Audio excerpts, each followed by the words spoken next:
21-year-old Mary Jo Hovendick disappeared 3.5 months ago from the Blair donut shop where she worked. Her two assailants hid in the basement of the donut shop, robbed and raped her, tied her up in the back seat of her car, and drove the car into the Missouri River.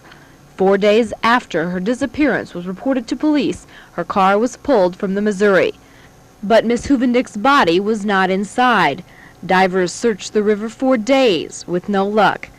Almost 14 weeks later, on March 21st, Miss Hovendick's body surfaced near Fort Calhoun.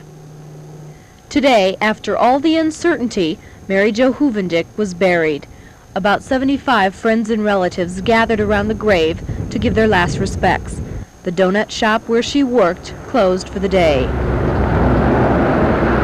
Since Miss Hovendick's disappearance and the strange way in which she died, Blair businesses have taken extra precautions, keeping their back doors locked at all times. I'm sure people are more aware of things that happen when it's close to home. Of course, it affects you a lot more. When you see something on the TV or read it in a newspaper, you feel sorry for the family, but yet it doesn't really strike you. But when it happens to your community or someone you know, then it really does. It sinks in.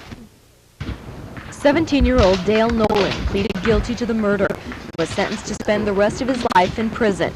The other youth, 17-year-old Brian Smith, pleaded guilty to burglary and kidnapping and is awaiting sentencing next week.